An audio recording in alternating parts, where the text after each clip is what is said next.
Coucou les enfants, j'espère que vous allez bien. Alors, une nouvelle lecture d'album.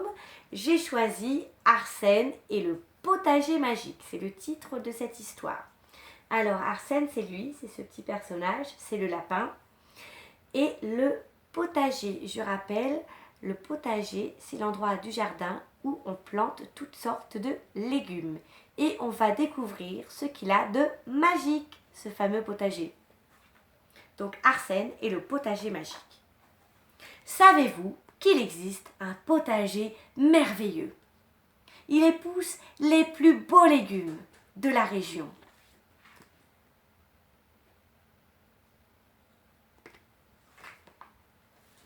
Ils sont surveillés par un épouvantail sorcier qui a de drôles de pouvoirs.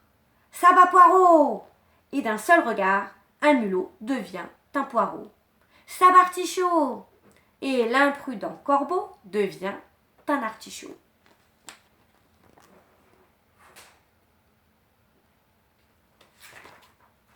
Un soir, Arsène, un lapin du coin, aperçoit dans ce potager une énorme carotte. Il n'a jamais vu une carotte comme celle-ci.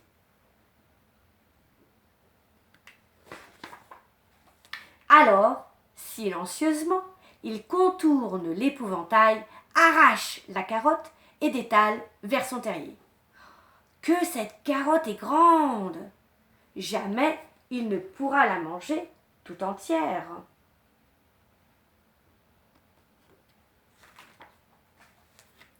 Une fois dans son terrier, il prend une hache pour la couper en rondelles.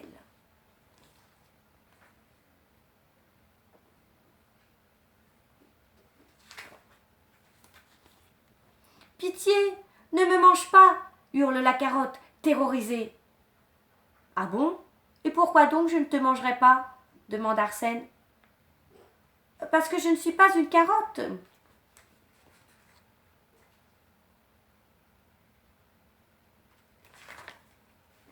Je suis une princesse lapine. C'est l'épouvantail qui m'a transformée en carotte. Si tu m'aides, je redeviendrai une princesse lapine, lui raconte-t-elle.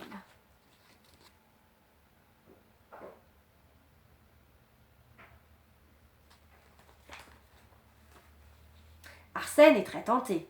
Il s'imagine déjà en prince lapin, au bras d'une belle princesse lapine.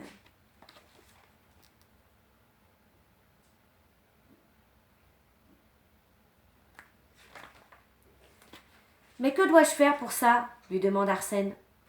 Et elle répond: Embrasse-moi 51 fois. Alors Arsène commence à compter ses baisers. 1, 2, 3, 4, 5, 6, 7, 8, 9, 10, 11, 12, 13, 14, 15, 16, 17, 18, 19, 20, 31, 32, 33, 34, 47, 48, 49, 50. 51. Horreur! La carotte géante s'est transformée en renard. À mon tour de te dévorer, dit-il en se léchant les babines.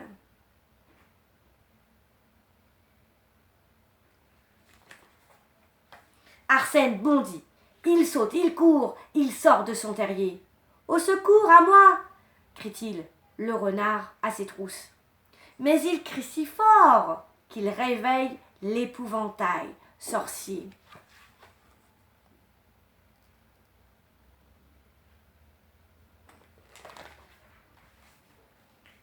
Sabacarotte!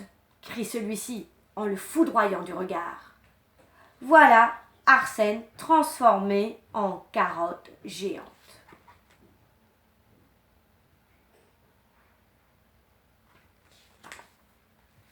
Le renard, très déçu, s'en va. Il n'a jamais aimé les carottes. Les jours passent et Arsène regrette bien sa vie de lapin.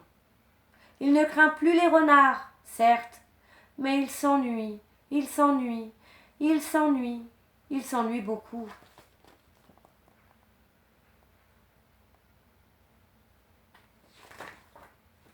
Mais un jour, l'épouvantail sorcier aperçoit une belle lapine très gourmande emporter la carotte Arsène. Quel culot, se dit-il. Encore un lapin pour me voler mes légumes.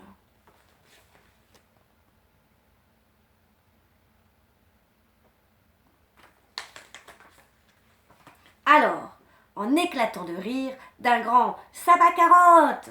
il rend à Arsène son apparence de lapin. « D'où viens-tu » lui demande la lapine, toute surprise. Je m'appelle Arsène, c'est une histoire un peu compliquée.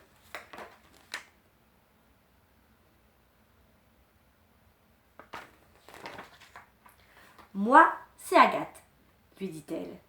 Puis, en faisant un signe d'adieu à l'épouvantail, ils s'en vont, se prenant par la main, sur les chemins du matin.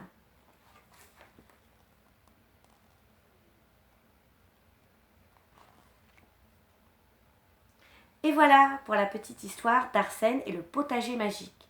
Alors, qu'est-ce qu'il a de magique, ce potager ?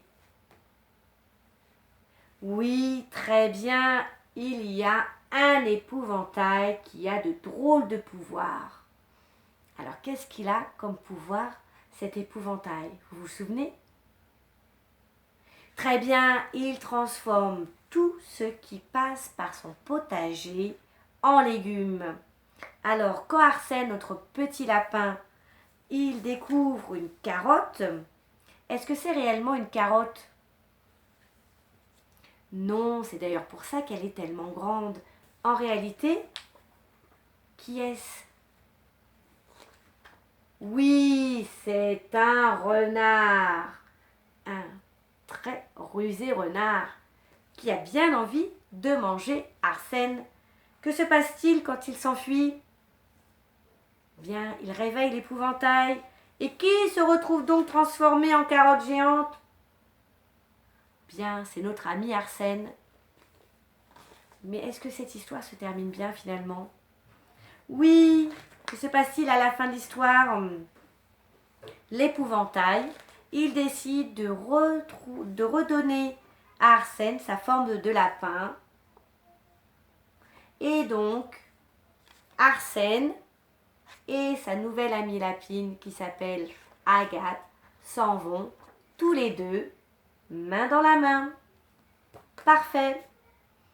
Et bien sur ce, je vous envoie plein de bisous et je vous souhaite une très bonne journée. À très bientôt.